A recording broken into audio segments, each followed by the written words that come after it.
Hey guys, welcome to my channel Ambe kitchen. तो कैसे हो आप सब? आई होप बहुत ही अच्छे से होंगे। आप सभी का दिल से मेरे चैनल पर बहुत सारा स्वागत है। तो चलिए, मैं आज एक अच्छी सी रेसिपी लेके आ रही हूँ और इसे खाने के बाद आप पालक पनीर को भूल जाओगे।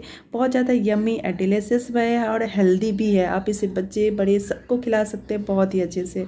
और सबसे बड़ी बात है, आपको घंटों तक इसमें मसाला भूनना नहीं पड़ेगा। बहुत ही आसानी से आप इसको बना सकते हैं बिना मसाला भुने। तो चलिए इसे बनाना स्टार्ट करते हैं। सबसे पहले मैंने पालक को चुन के धो लिया था, फिर उसे मैंने थोड़ी से 5 से 10 मिनट के लिए बॉईल कर ली हूँ और उसे छान करके ठंडा होने के लिए रख दी हूँ।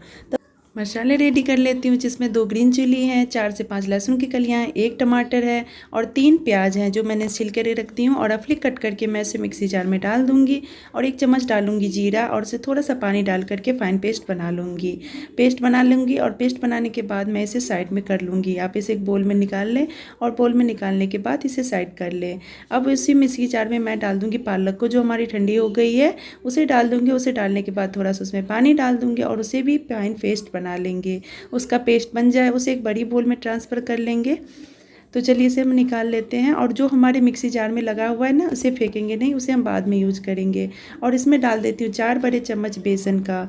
तो चलिए इसे डाल देती हूँ और डालने के बाद मैं इसमें डाल दूँगी 1 चम्मच नमक आप अपने टेस्ट के अकॉर्डिंग डाल सकते हैं। और मैं मसाले में भी डाल दूंगी, बस इसमें 1 चम्मच डाल देती हूँ। और 1 चम्मच डाल दूंगी मैं कसूरी मेथी और 1 चम्मच डाल दूंगी भुना हुआ जीरा का पाउडर। बस इसमें और ज़्यादा मसाले हमें नहीं डालने हैं। और सारी चीज़ों को डाल करके इसे अच्छे से मिक्स कर देंगे, जिसमें कोई भी इसमें लम्स ना रहे। फिर मैं एक प्लेट ले लूँगी और प्लेट में डाल दूँगी तेल, और तेल डालने के बाद उसे अच्छे से ग्रीस कर दूँगी। प्लेट में अच्छी तरह से फैला दूँगी। तो इसे फैलाने के बाद हमने जो बैटर रेडी करके रखी थी पालक वाली, उसे डाल दूँगी। सारे को डालने के बाद उसे भी अच्छे से फैला दूँगी कि सेट हो जाए वो बढ़िया से। पूरे डाल दीजिए, इसमें से थोड़े भी नहीं बचाना हमें। पूरे डालने के बाद उसे अच्छे से फैला दूँगी। देखिए जिस तरह मैं उसे फैला रही हूँ ना, बिल्कुल इक्वल मात्रा में उसे अच्छे से फैला दीजिए। चलिए अब हम चलते हैं आगे के प्रोसेस में। मैं एक पैन ले लेती हूँ। पैन में 4 बड़े चम्मच मैं ऑयल डाल दूँगी। ये सरसों का ऑयल है, आप इसे घी में भी बना सकते हैं। मैं आपको दिखा दी हूँ कि कितना मैं तेल डाली हूँ। और उसमें डाल देती हूँ जीरा 1 छोटा चम्मच, और उसमें डाल देती हूँ थोड़ा सा हींग। और ये उस दोनों चीज़ जब अच्छे से तड़क जाए, कलर चेंज हो जाए, उसके बाद मैं पेस्ट किए हुए मसाले डाल दूँगी। और फ्लेम को कर दूँगी मैं लो टू मीडियम, लो पे ही कर दूँगी, क्योंकि मसाले हमें भूनना नहीं है, जैसे मैंने आपको बताई थी। बस इसे हम अच्छे से मिक्स कर देंगे, जिसमें तेल मसाले जितने भी हैं वो आपस में एक दूसरे से अच्छे से मिक्स हो जाए।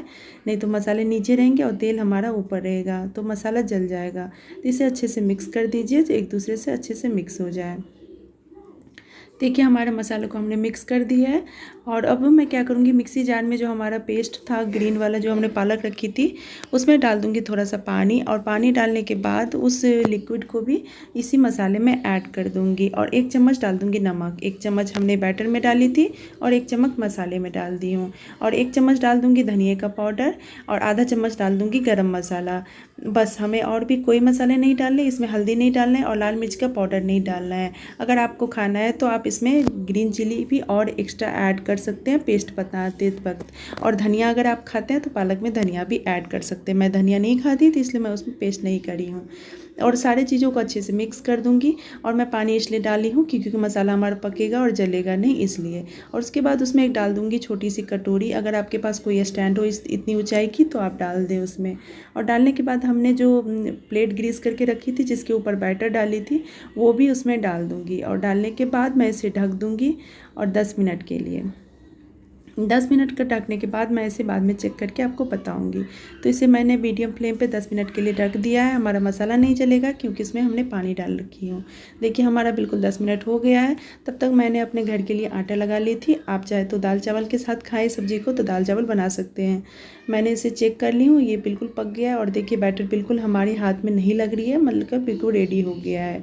अब हम इसे प्लेट को बड़ी सावधानी से निकाल लीजिए, क्योंकि ये इस टाइम में गर्म होगी। तो इसे निकाल दीजिए और निकालने के बाद इसे थोड़ा सा ठंडा होने दीजिए।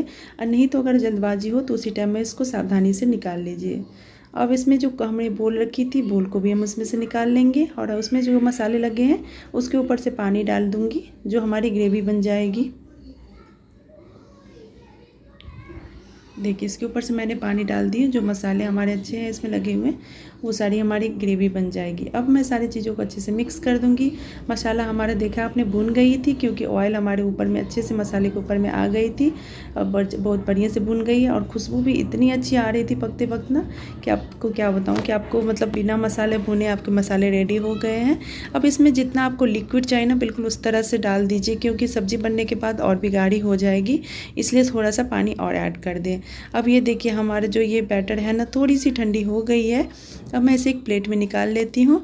अब प्लेट में निकालने के बाद मैं इसे पीसेज में कट करूँगी। आप जितने भी चाहे, जिस साइज़ में चाहे इसे कट कर लें। मैं इसे बड़े बड़े, जैसे आप टुकड़े में पनीर के टुकड़े कट करते हैं ना, बिल्कुल उस तरह से भी कट कर सकते हैं। और ये ऐसे भी खाने में बहुत अच्छा लगता है। आप इसे किसी भी पैन में थोड़ी सी तड़का लगा के खा सकते हैं, या बिल्कुल ऐसे भी ढोकले की तरह खा सकते हैं। ये बहुत अच्छा लगता है। मैं इसे टेस्ट करी थी, बहुत अच्छा लगता है खाने में। और देख रही है पूरी अच्छे से पका है। इसके होल्स जो हैं इसमें ना, आपको बता रहे हैं कि अच्छे से स्टीम हो गया है। तो चलिए इसे मैं कट कर लेती हूँ। देखिए बिल्कुल इस तरह से हमने पीसेस कट कर लिए है। बहुत ज़्यादा यम्मी और कलरफुल दिख रहा है ना। तो चलिए अब मैं से ग्रेवी हमारी पक रही है तब तक, अब उसमें डाल दी हूँ। और ग्रेवी पक रही है, उसमें डाल दी हूँ। अब मैं इसे क्या करूँगी, फ्लेम को लो कर दूँगी। इसे अच्छे से पहले मिक्स कर दूँगी, और मिक्स करने के बाद फ्लेम को लो करके 10 मिनट के लिए और इसे पका लूँगी, कि जिस हमारे जो स्टीम किए हुए हैं ना पनीर, वो पालक वाले, वो सारे मसाले उसमें अच्छे से कोट हो जाए, उस तो अच्छे लगेंगे। ग्रेवी हमारी बिल्कुल रेडी हो जाएगी। देखिए बिल्कुल हमारी जो है ना ग्रेवी बिल्कुल रेडी हो गई है, थोड़ी सी थिक भी हो गई है। तो चलिए अब इसे हम सर्व करते हैं। तो हमारी ये पनीर की रेसिपी बिना पनीर वाली कैसी लगी और बिना मसाला भूनने वाली, तो ज़रूर बताइएगा। और सच में ये बहुत ज़्यादा यम्मी या डिलीशियस बनता है। आप इसे चावल के साथ खाएँ, रोटी या पूरी के साथ खाएँ, सब में ये बहुत ज़्यादा फिट आने वाली है। बहुत ज़्यादा डिलीशियस लगती है, और सच में ये हेल्दी भी बहुत ज़्यादा है। अब इसमें तेल और भी कम डाल करके इसे बना सकते हैं। Thank you so much, take care and bye bye.